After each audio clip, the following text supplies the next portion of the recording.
10 facts about hamsters you need to know. Hello guys, welcome back to my channel. If you love hamsters just like me, you're in the right place. On this channel, I will teach you everything you need to know about hamster care. So make sure to leave a like and subscribe so you can see my videos every Sunday. Fact number 1. Hamsters mature at 10 to 12 weeks old. In our eyes, that is very young, but please note hamsters only live for around 2 years. And because most hamsters mature at 10 weeks old, they have to be separated at that age. And this applies to any hamster species, also dwarf hamsters. Make sure to check out this video about my opinions of housing dwarf hamsters together. Fact 2. Hamsters are domesticated in 1930. In 2021, this is still less than 100 years, so that means hamsters still have a lot of wild instincts. And because they're scared of humans sometimes, they're also not easy tameable, especially for those dwarf hamsters that are not really long domesticated. The Syrian hamster is now the only longest domesticated one. I believe that the shortest domesticated hamster is the Roborovsky dwarf hamster. Next fact. Hamsters are not low maintenance pets. That means hamsters are not for kids. A hamster is only for a teen or an adult that is actually responsible. Irresponsible kids or just humans in general, they don't do research, so they don't know what cage to buy, what bedding to choose for a hamster. And also kids don't know how to handle hamsters. Some just squeeze the hamster to death and they don't even know it.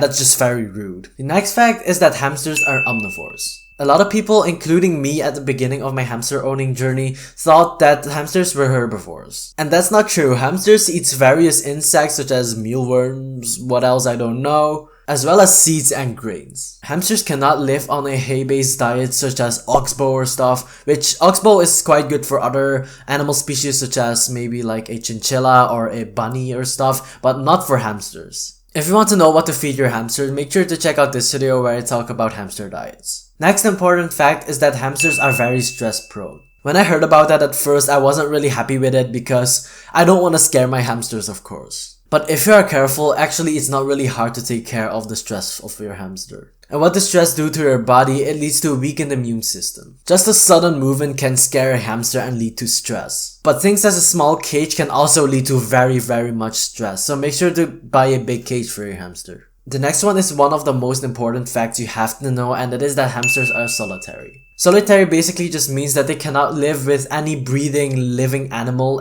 except for humans. If you introduce your hamster to a cat or a dog, they will get eaten. But if you introduce your hamster to another hamster, they will most likely fight to death. So either way is not good, so just keep your hamster alone. I think I've almost mentioned this in every video or something, so sorry for that, but it's very important. And the next fact is one that I actually like, is that they don't shed. Other animals like cats, dogs, and bunnies, they do shed, but hamsters fortunately don't.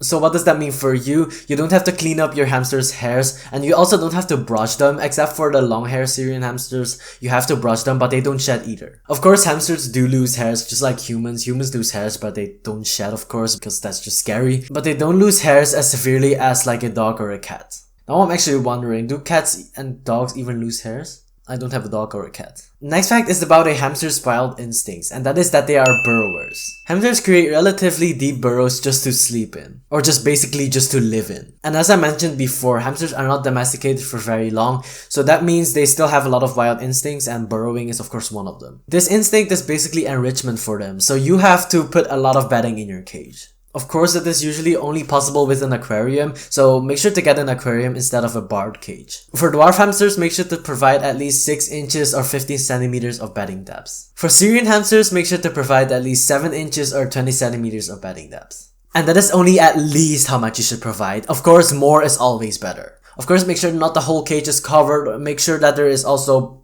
breathing space, if you know what I mean. Next fact, hamsters run 5 to 10 miles a night in the wild. They probably only run about 5 miles on the hamster wheel. They actually spend almost all their time just running on the wheel, which is to me kinda boring. If you don't have a new hamster wheel yet, or you just want to upgrade your hamster wheel, make sure to check out this video where I talk everything about hamster wheels. By the way, they only run 5 miles a night if you have a correct wheel for your hamster. The next fact turns a lot of people, especially children, off from owning hamsters, and that is that hamsters are nocturnal/crepuscular. According to Oxford Languages, the definition of nocturnal is done, occurring, or active at night. Or for crepuscular, that's not at night but at twilight hours. So basically most hamsters are awake around maybe 8 p.m, 7 p.m, and Lucky me, my hamster wakes up at 11 p.m. It's getting better though, he wakes up earlier and earlier. This may be a turn off for some people because they sleep early, such as kids, and they cannot see their hamster. But for me and other people that actually go to school and work, that's quite good. You can see your hamster during the day anyways, and they are sleeping, so that's good for you. Just knowing facts about hamsters is of course not enough. If you already have your hamster, make sure to check out this video where I talk about identifying your hamster species. But for the people that don't have their hamsters yet, make sure to check out this video where I talk about where to get your hamsters, because that's very important for the health of your hamsters. Make sure to leave a like and subscribe, and I see you guys next time.